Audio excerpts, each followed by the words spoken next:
نظام ہی امیر بناتا ہے، نظام ہی غریب بناتا ہے۔ نظام ہی اصل میں ایک انجسٹ نظام، جس طرح آپ نے کہا، وہ امیر اور غریب پیدا کر رہا ہوتا ہے، تھوڑے سے امیر اور زیادہ سارے غریب۔ اور نظام جو ہے وہ انسانوں نے بنایا ہوتا ہے، وہ خدا کا بنایا ہوا نہیں ہوتا ہے۔ تمام پولیٹیکل سسٹم جتنے ہیں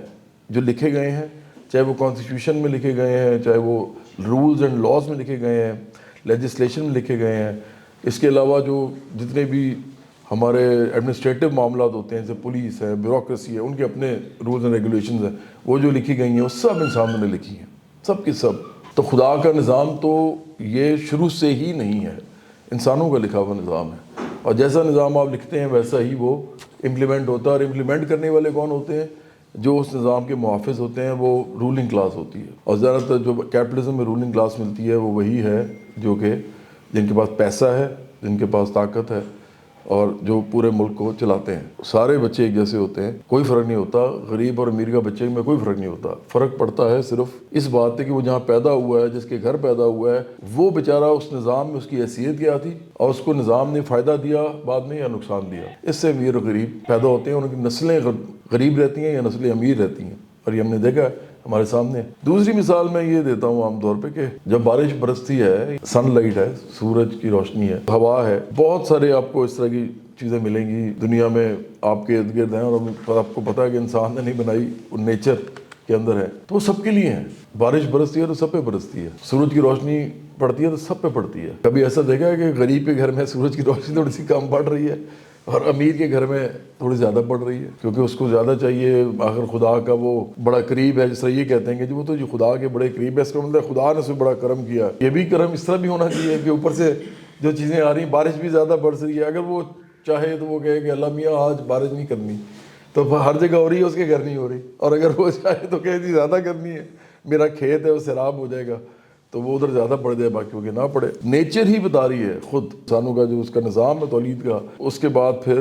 جو نیچر کے ہمارے ارد گرد جتنی بھی ایلیمنٹس ہیں وہ بتا رہے ہیں کہ غریب اور امیر جو ہے وہ ان نیچرل ہے، یہ نیچرل چیز نہیں ہے، یہ ان نیچرل ہے، یہ ہمیں نظام بنا رہا ہے، اور نظام بھی نیچرل نہیں ہے، نظام خدا کی طرف سے نہیں آیا، یہ انسانوں نے خود بنایا اپنا سارا نظام۔ تو یہاں سے جب ہم سٹارٹ کرتے ہیں تو اس کے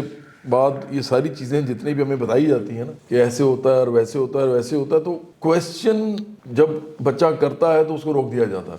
اس کو کہا جاتا ہے یہ سوال نہیں کرنا، یہ غلط سوال ہے، اس سے گناہ ہوتا ہے، کیونکہ وہ خدا پہ بہتان باندھ رہے ہوتے ہیں نا سارے کہ تو خدا کر رہا ہے، سب خدا کر رہا ہے، آپ بالکل پریشان نہ ہوں، آپ صبر کریں، آپ شکر کریں، خدا کر رہا ہے، خدا کی جو مرضی ہے وہی کرے گا، اور آپ چپ کر کے بس یا تو انجوائے کریں یا سہیں۔ اگر آپ امیر ہیں اور آپ طاقتور ہیں تو آپ انجوائے کریں، اور اگر آپ غریب ہیں اور آپ کمزور ہیں تو آپ سہیں جو بھی آپ کے ساتھ ہو رہا ہے۔ تو یہ وہ چیلنجنگ سوالات ہیں جو بچپن سے آپ نے بھی کیے ہوں گے یا آپ کے ذہن میں بھی آئے ہوں گے کہ یہ کیا دنیا بھئی، یہاں پہ میرے لیے وہ مواقع نہیں ہے جو دوسروں کے لیے ہے، تو یہ دنیا کس طرح چل رہی ہے؟ تو آپ کو آخرکار یہی بتا کے منہ بند کر دیا ہوگا، آپ کا ذہن بھی ساتھ بند ہو جاتا ہے، منہ بند ہوتا ہے۔ تو جیسے ہی آپ سوال کرنے پہ روکتے ہیں نا کسی کو، تو اس کا ذہن بھی بند ہو جاتا ہے، کیونکہ سوال ہی ایکچولی نالج کا ذریعہ ہوتا ہے۔ جیسے ہی آپ کہتے ہیں کہ نہیں اس پہ سوال نہیں کرنا، تو وہیں پہ اس کی نالج کا جو ایک سورس ہے وہ آپ بند کر دیتے ہیں۔ تو ہمیں بتایا جاتا ہے کہ یہ تو ایسی ہے بھائی، ایسے ہی چلے گا۔ تو ہمارے ملک میں جو سب سے بڑا مسئلہ ہے، میں یہ سمجھتا ہوں، وہ ہے یہی، کیونکہ ہم تھرڈ ورلڈ کا ملک ہیں۔ یہ امریکہ میں یہ مسئلہ نہیں ہے، امریکہ میں نہیں ہے، یورپ میں نہیں ہے، چائنا میں یہ مسئلہ نہیں ہے، رشیا میں یہ مسئلہ نہیں ہے، بڑے بڑے ملک جاپان میں نہیں ہے جن کی بڑی بڑی اکانومیز ہیں پروپورشنیٹ ٹو دیئر پاپولیشن، کیونکہ اکانومی جاپان کی اتنی بڑی نہیں ہے جتنی میں بڑی امریکہ کی ہے، لیکن کیونکہ جاپان کی پاپولیشن بہت تھوڑی ہے تو اس کی اکانومی اس کے حساب سے بہت بڑی ہے، جی ڈی پی جو ہے۔ ہمیں یہ پتہ لگتا ہے کہ یہ سارے ملک جتنے بھی ہیں ان کے اندر ایک چیز نہیں ہے، یہ کبھی بھی خدا پہ چیزیں نہیں ڈالتے۔ ان میں سے کچھ بلیورز ہیں، کچھ نان بلیورز ہیں، کسی مذہب کو فالو کرتے ہیں، کوئی کسی مذہب کو فالو کرتے ہیں، لیکن وہ اپنے نظام کے اندر خدا کے اوپر بہتان باندھ کے نظام نہیں چلاتے۔ یہ اس لیے ایسا ہے کہ ایسا ہی ہے کیونکہ خدا نے ایسا کر دیا، اب چپ رہو، وہ اس سے نکل گئے ہوئے ہیں۔ اگر آپ وہاں پہ کسی ڈاکٹر سے کہیں نا کہ یہ مریض جو ہے یہ مر گیا ہے تو یہ کیوں مرا ہے، اور ڈاکٹر کہے جی یہ خدا کی مرضی تھی، تو وہ اندر ہو جاتا ہے، وہ نہیں کہہ سکتا، وہ کہیں کہہ سکتا کہ خدا کی مرضی ہے۔ اس کو کورٹ میں لے جاتے ہیں اور اسے پروف کرواتے ہیں کہ بتائیں جی خدا کی مرضی تو تھی لیکن آپ کی کیا غلطی تھی اور کیا نہیں تھی،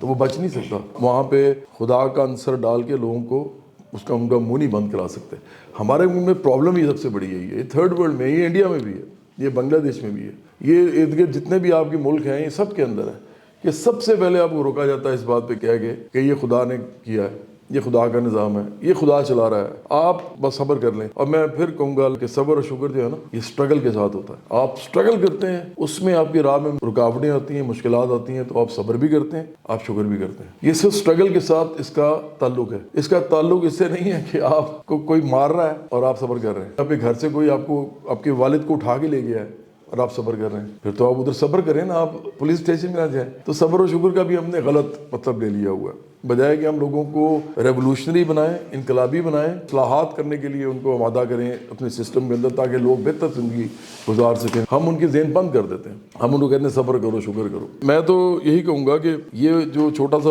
ہم یہ پیپر، یہ بہت ہی اچھا بنایا انہوں نے، میری پارٹی نے، اور ڈاکٹر شناز نے بھی اس میں بڑی محنت کی ہے، اور باقی مقصود مجاہد صاحب نے، طارق شہزاد صاحب جو ہیں، باقی سب لوگ ادھر جو بیٹھے ہوئے ہیں، ان سب کا کنٹریبیوشن ہے اس کے اندر۔ تو یہ ضرور پڑھیے گا، اور اس کے بعد ہمارے ساتھ اس حوالے سے سوال جواب بھی کیجیے گا، کیونکہ یہ ہمارے ملکوں کا مسئلہ ہے۔ جب آپ اس کے اندر گھسیں گے تو آپ کے بہت سا جھاڑ جھنکار جو ہے وہ آپ کے سامنے آئے گا، آپ کو اس کو ادھر ادھر کرنا پڑے گا، صحیح پکچر نکالنے کے لیے وہ گرد بھی صاف کرنی پڑے گی، ان لرن بھی کرنا پڑے گا، تو پھر کہیں جا کے آپ کو اصل نالج ملے گی۔ میرا اپنا ہی خیال ہے کہ اگر وہ آپ کو نہیں ملے گی، تو اگر آپ ان لرن نہیں کریں گے اور آپ ری لرن نہیں کریں گے، تو یہ سوسائٹی ایسے ہی رہے گی۔ ریولوشنریز کو ہر صورت میں ان لرن کرنا ہوتا ہے اور پھر ری لرن کرنا ہوتا ہے، تاکہ وہ نئی راہ بتا سکے لوگوں کو، نئی طریقے سے سوچنے میں مجبور کر سکے لوگوں کو۔ سچ تلاش کرنے کا طریقہ در در پھرنا نہیں ہے، سچ تلاش کرنے کا طریقہ ایک کسی بھی چیز کو پکڑ لیں، اور اس کے اندر جتنے بھی تضادات ہیں، جتنے بھی اس کے اندر منافقتیں ہیں، ان کو صاف کرنا شروع کریں، آپ کو سچ خود بخود نکلتا نظر آ جائے گا، ہر چیز میں نظر آئے گا آپ کو۔ دنیا کا کوئی ایسا علم نہیں ہے جس میں آپ کو سچ نہیں ملے گا، لیکن اس کے لیے آپ کو وہ جو دفن ہوا ہے ایسی چیزوں کے اندر، جو چیزیں انسانوں نے یا تو خدا کے نام پہ گمراہ کیا ہوئے لوگوں کو، بہتان باندھ کے اس کے نام پہ، اور یا پھر لوگوں نے اپنی طاقت کے تسلط کو قائم رکھنے کے لیے جو چیزیں پھیلائی ہوئی ہیں فلسفے کے نام پہ یا نظریے کے نام پہ، اس کی وجہ سے آپ کو سچ مل نہیں رہا۔